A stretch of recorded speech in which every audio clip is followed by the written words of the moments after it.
அனைவருக்கும் வணக்கம். உண்மை செய்திகள் உடனுக்குடன் கிடைக்கணும்னா மறக்காம நம்ம சேனலை சப்ஸ்கிரைப் பண்ணி பெல் ஐகானையும் சேர்த்து பிரஸ் பண்ணிக்கோங்க. இந்த வீடியோவை லைக் பண்ணிட்டு வீடியோவை தொடர்ந்து முழுமையா பாருங்க. பிஎஃப் சந்தாதாரர்களுக்கு மகிழ்ச்சி செய்தி. 8.25% வட்டி தொகை வழங்க மத்திய அரசு ஒப்புதல்.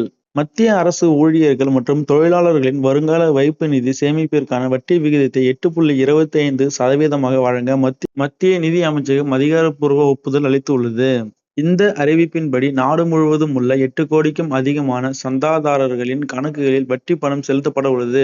தொழிலாளர்களின் எதிர்கால பாதுகாப்புக்காகவும் ஓய்வூதிய கால தேவைக்காகவும் அவர்களின் மாத சம்பளத்திலிருந்து குறிப்பிட்ட தொகை பிடிக்கப்பட்டு வருங்கால வைப்பு நிதி கணக்கில் சேமித்து வைக்கப்படுகிறது. இந்த சேமிப்பு தொகைக்கு மத்திய அரசு ஆண்டுதோறும் வட்டி வழங்கி வருகிறது. அந்த வகையில் இப்போது முடிவடைந்த நிதியாண்டிற்கான வட்டி தொகையை தொழிலாளர்களின் கணக்கில் செலுத்துவதற்கு மத்திய நிதி அமைச்சகம் அதிகாரப்பூர்வமாக ஒப்புதல் அளித்துள்ளது. டெல்லியில் நடைபெற்ற தொழிலாளர் வருங்கால வைப்பு நிதி அமைப்பின் உயர்நிலை குழு கூட்டத்தில் எடுக்கப்பட்ட முடிவின்படி இந்த முறை வட்டி விகிதம் 8.25% நிர்ணயிக்கப்பட்டு உள்ளது.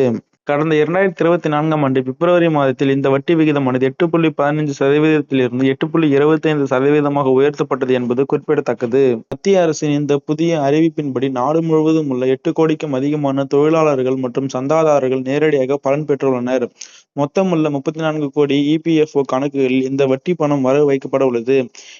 இதற்கான பணிகளை விரைந்து முடிக்குமாறு மத்திய தொழிலாளர் நலத்துறை அமைச்சர் மன்சுக் மாண்டவியா அதிகாரிகளுக்கு உத்தரவிட்டுள்ளார்.